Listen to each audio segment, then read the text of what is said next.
El Código Da Vinci, del autor Dan Brown, es un libro que contiene enigmas, códigos, acertijos, claves, en fin. Es como un laberinto en el que los lectores, guiados por los protagonistas Robert Langdon y Sophie, permanecerán hasta encontrar dos cosas. Primero, la solución de un crimen y segundo, hallar el Santo Grial. La película del mismo nombre, El Código Da Vinci, protagonizada por Tom Hanks, está basada en este libro y es ampliamente conocida. Lo esencial del libro está bien representado en la película, pero los cineastas han, digamos, suavizado algunos aspectos del libro para adaptarla a la masa de espectadores sin herir susceptibilidades. Por ejemplo, en el libro se menciona que Jesucristo besaba en la boca a María Magdalena, que Baphomet era el dios de la fecundidad y era adorado en la antigüedad y también, siglos después, por los templarios. Y aparece la descripción detallada de un rito sexual llamado hieros gamos. Estos tres ejemplos no aparecen en la película. Lo esencial sí está plasmado, y esto consiste en cuestionar el cristianismo, remover las bases de esta religión, haciendo ver a Jesús como un hombre mortal, que tuvo relaciones sexuales con María Magdalena, y procrearon una hija llamada Sara, y otros puntos que veremos a continuación. Empezando tenemos al monje católico del Opus Dei llamado Silas, que en su adolescencia mató a su padre acuchillándole por la espalda, porque este hombre, estando borracho, mató a golpes a la madre de Silas. Entonces, este miembro del Opus Dei es un trastornado que encontró su salvación en esta congregación religiosa, gracias a que el obispo Aringarosa, director del Opus Dei, lo acogió con caridad cristiana, después de que Silas huyó de la cárcel. Teniendo el Opus Dei como su principal característica la obediencia al superior sin cuestionamientos, Silas obedece el aviso de Aringarosa, que consiste en cumplir todo lo que un hombre al que llaman maestro ordene a Silas. El maestro ordena a Silas matar a 3 guardianes de la ubicación del Santo Grial, aunque esta palabra Santo Grial recién aparece más o menos a mitad del libro. Al inicio se le denomina como el secreto. Silas liquida a los 3 guardianes del secreto con disparos de pistola, y por órdenes del maestro debe matar también al superior de los guardianes, a quien se le conoce como el Gran Maestre, quien es el líder de una agrupación de personas llamada el Priorato de Sion. Solo el Gran Maestre conoce la ubicación del Santo Grial, y al ser disparado por Silas en el Museo del Louvre de París, en la noche, cuando no es hora de visita, Jacques Seigneur, que así se llama la víctima, tiene un máximo de 15 minutos para dejar un mensaje en lenguaje encriptado antes de fallecer ante la perforación estomacal de la bala. El mensaje que hace es tétrico, que para el común de la gente parecería una imagen satánica. El anciano está desnudo con los brazos y las piernas abiertas, mirando arriba, con una estrella de 5 puntas en su pecho dibujada con su sangre. Y con un plumón de tinta invisible que se usa para marcar algunas obras de ese museo, únicamente visible bajo la luz ultravioleta, Jacques Seigneur había escrito unos números y una frase que empieza con la palabra diabole, que traducido del italiano significa diablo.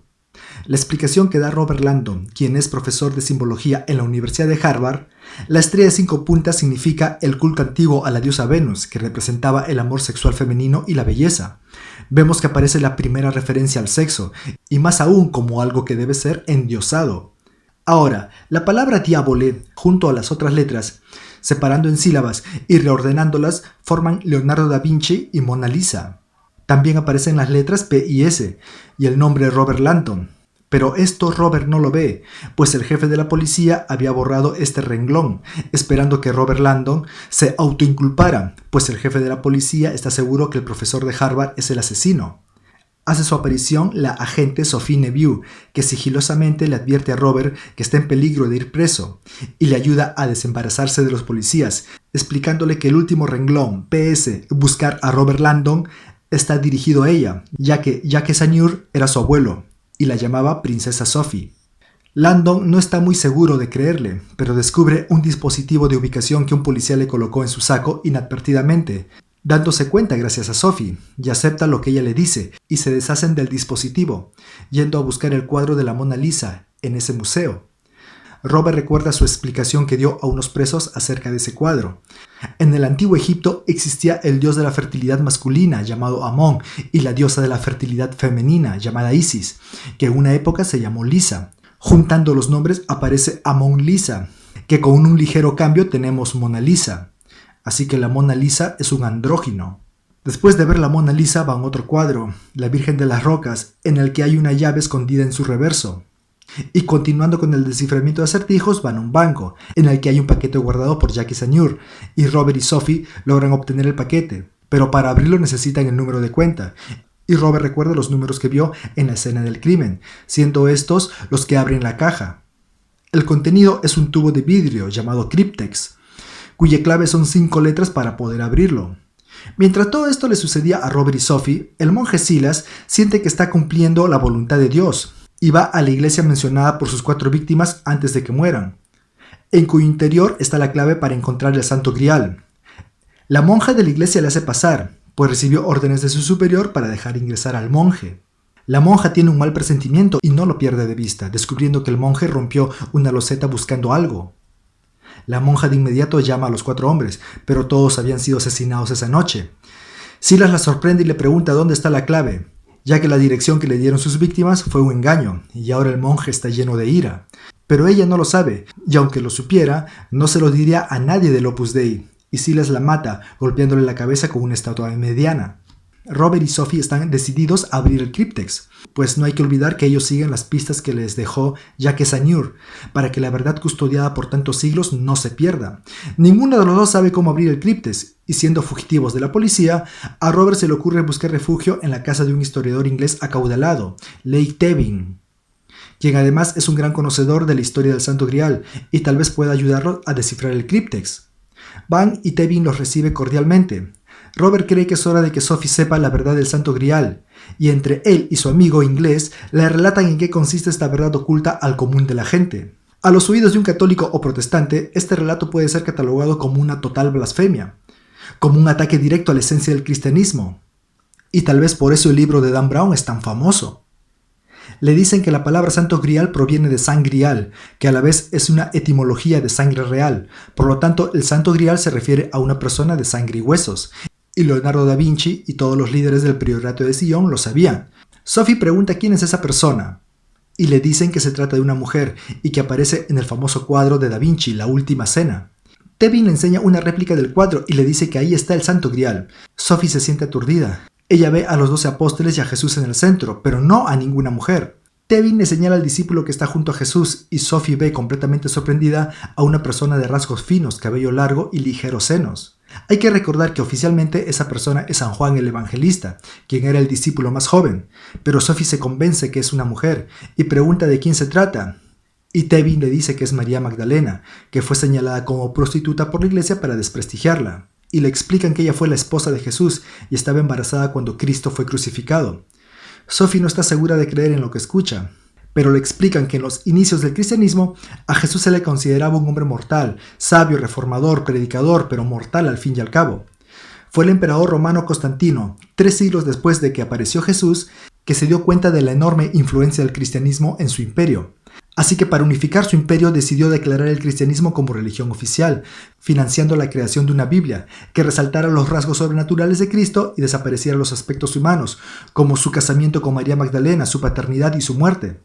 Para lograr todo esto, Constantino convoca al Concilio de Nicea, en el que los obispos declararon la naturaleza divina de Jesús y lo que sabemos hasta hoy en los textos bíblicos. Robert y Tevin explican que la descendencia de Cristo tuvo que protegerse de las persecuciones que la iglesia cristiana emprendió contra dichos descendientes, pues aquella debía aniquilar todo vestigio que demostraba la falsedad de la doctrina promovida por la naciente iglesia cristiana. Los descendientes huyeron a las Galias, relacionándose con los merovingios, siendo un rey merovingio el fundador del Priorato de Sion, cuya misión era proteger los restos de María Magdalena. Sophie pregunta cómo es que nadie habla de este conocimiento, y los 2 hombres le dicen que en realidad sí hay referencias al Santo Grial, representando la feminidad olvidada, como en las obras de Da Vinci, Botticelli, en Mozart, Victor Hugo. Robert menciona a Walt Disney, que constantemente dejaba mensajes en sus obras, como en La Cenicienta, La Bella Durmiente, Blancanieves. Menciona también al Rey León, en donde rápidamente se ve la palabra sexo en la cabeza del león Simba. Y se puede deducir que esa conexión con cierta deidad femenina se hace a través del sexo. Tevin es informado por sus visitantes que poseen el Cryptex y decide ayudarlos. Viajan en una avioneta del inglés hacia Londres. En el trayecto, Sophie le relata a Robert lo que vio hace 10 años en la casa de su abuelo. Este se encontraba desnudo, echado con una mujer desnuda encima de él, teniendo sexo, y a su alrededor hombres con atuendos oscuros, mujeres con atuendos blancos, todos con máscaras, entonando un cántico. Sophie huyó despavorida, cortando todo contacto con su abuelo desde ese momento. Robert le dice que aquello no era una orgía, como ella supuso, sino un ritual en el que el sexo era divinizado.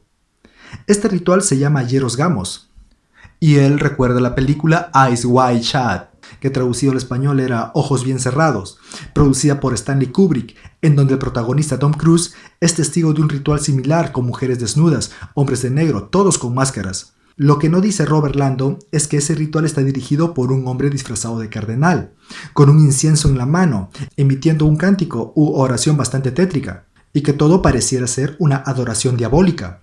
Tampoco dice que Stanley Kubrick murió antes de ser estrenada la película en los cines, especulándose que fue asesinado por reflejar en su película los rituales que hacen los ricos y poderosos del mundo. Bueno, Robert sigue explicándole que el sexo era visto en la antigüedad como algo maravilloso, que la unión física del hombre con la mujer era el único medio a través del cual el varón podía llegar a la plenitud espiritual y alcanzar finalmente la gnosis, el conocimiento de lo divino. Pero hago una breve reflexión respecto a esto. Si lo que dice Robert Landon es cierto, el mundo sería mucho mejor de lo que es, pues el sexo abunda por todos lados. Las personas debían ser más espirituales, conectadas con Dios, con lo divino. Sin embargo, vemos todo lo contrario. La maldad se extiende por doquier. No estoy diciendo que el sexo sea malo, pero en lugar de estar buscando placeres carnales, lo primordial es la conexión espiritual, los sentimientos, la comprensión, el amor. Solo deseo concluir esta parte diciendo que esa perorata de Robert Landon respecto al sexo es una manera de engañar a los ingenuos, pues es obvio que durante el acto sexual en lo que menos se piensa es en un acto místico espiritual, conexión con Dios. Ahora, respecto al obispo Aringarosa, este desea vengarse de la jerarquía católica, del Vaticano, porque le quitaron al Opus Dei el estatus de congregación especial del Papa. Para lograr su venganza, hace un trato con el maestro, dándole a Silas para su entera disposición y cobrando 20 millones de euros del Vaticano por sus años de servicio para entregarle ese dinero al maestro.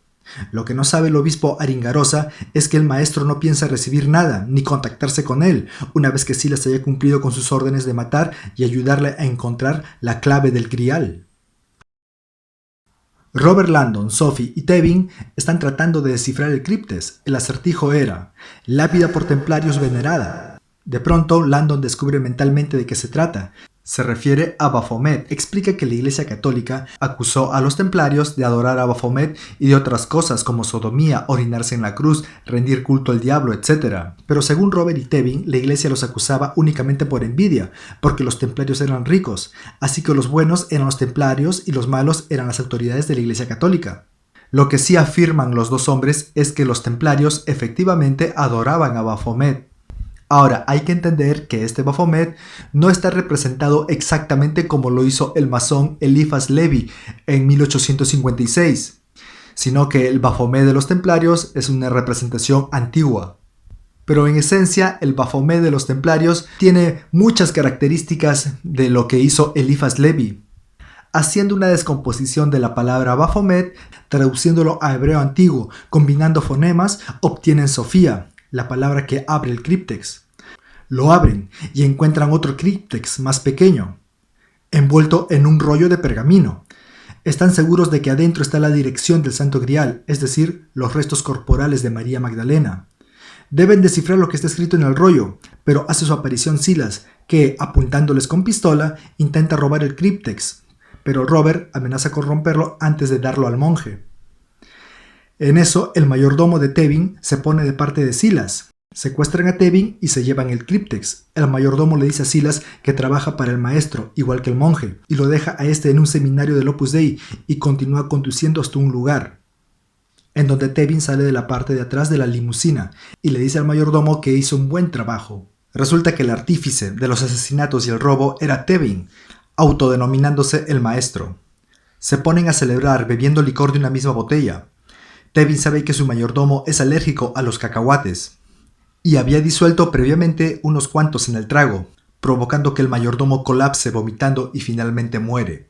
El pergamino que envolvía al pequeño críptex se encuentra con Robert, pues el maestro no lo necesitaba. Él ya había descifrado el mensaje desde que lo vieron con Robert y Sophie, y tenía la esperanza de continuar él solo, con el críptex en su poder, y finalmente poder abrir el críptex, pero se dio cuenta que no podía.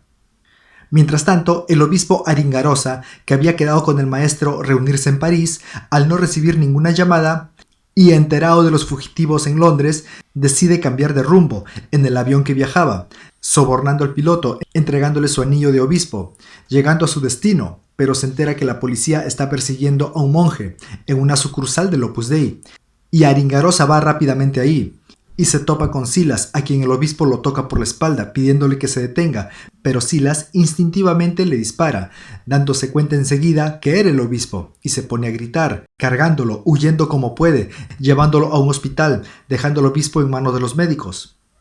Pero Silas está malherido por una bala que había recibido de los policías, yéndose a agonizar en un rincón de la calle, muriendo. Tevin va a la iglesia a la que necesariamente tendrían que ir Robert y Sophie después de que descifren el mensaje. Sucede como lo pensaba. Tevin se aparece ante la pareja apuntándolos con una pistola, dándole el cryptex a Robert, confiando que éste lograría abrirlo gracias a su capacidad para descifrar enigmas, más aún porque se encontraban en el lugar preciso para hacer revelada la clave.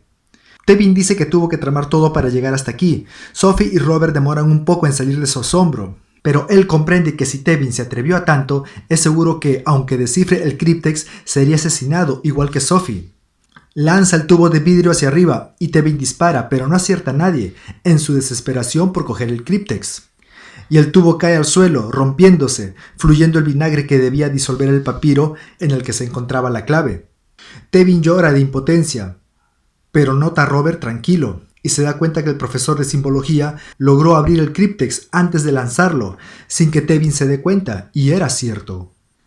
Llega la policía y se llevan al inglés. El contenido del cryptex era un poema que señala el nombre de una capilla llamada Roslin. Llega la pareja y Robert le explica a la mujer que esa capilla contenía una gran mezcolanza de símbolos, como crucifijos cristianos, estrellas de David, sellos masónicos, cruces templarias, cuernos de la abundancia, señales astrológicas, plantas, pentáculos y rosas, todo construido por los templarios. Según Robert, esa capilla era un santuario de todas las confesiones, de todas las tradiciones y sobre todo de la naturaleza y de la diosa. Esto a mí me hace reflexionar dándome a entender que los templarios buscaban la unión de las religiones, tal vez fueron los primeros en anhelar el ecumenismo. Y yendo más atrás me recuerda al relato bíblico de la Torre de Babel, que era la unión de todos los hombres en una sola lengua, una sola religión, todo unificado. Está claro que se deduce de la explicación de Robert Landon que los templarios no eran cristianos, o al menos no verdaderamente. Bueno, continuando, aparece un joven con una anciana. Ella es la esposa de Jacques Sunier, el gran maestre del priorato de Sion, el abuelo de Sophie, y ella es la abuela. El joven es hermano de Sophie. La anciana le agradece a Landon por haber salvado la vida de su nieta, ya que se enteró por los noticieros. Y lo más importante, el grial no está ahí. Otros miembros del priorato de Sion sí lo saben, pero se han propuesto no dar a conocer jamás públicamente la ubicación del grial. La anciana tampoco sabe dónde está. Sophie se queda con su familia recién descubierta y Robert regresa a París. En un rato de reflexión tiene un momento de lucidez y cree saber dónde está el grial. El lugar ya lo había recorrido hace unos días, cuando la policía lo llevó al Museo del Louvre para que examine el cadáver con la estrella de 5 puntas. Se trata de la pirámide del Louvre, mandada a construir por François Mitterrand, quien, según Landon, era un hombre del que se rumoreaba se movía en círculos secretos. La pirámide posee exactamente 666 paneles de cristal. Pero esta pirámide no era del interés de Robert Landon, sino lo que estaba a su derecha, conocido como el Carrusel del Louvre, en cuyo centro se encontraba una pirámide invertida, y abajo otra pequeña pirámide apuntando hacia arriba. Landon supone que ese es el sitio del Santo Grial, enterrado, escondido. Bueno amigos, habrán notado cuál es mi postura hacia este libro, y viene a ser una total discrepancia con la intención del autor, siendo el objetivo de la obra El Código da Vinci desprestigiar el cristianismo, haciéndolo ver como una religión nacida de la falsedad, del engaño, del machismo. Y por otro lado, el libro expone una clara apología y promoción del sexo, llegando a involucrar este tema con ritos anticristianos e incluso me atrevo a decir involucrar con un solapado satanismo, disfrazado de masonería, hierros gamos, Bajomet, estrella de 5 puntas, etc. Bueno amigos, hasta aquí el presente video. No olviden darle me gusta, suscribirse, activar la campanilla para recibir notificaciones y hasta pronto.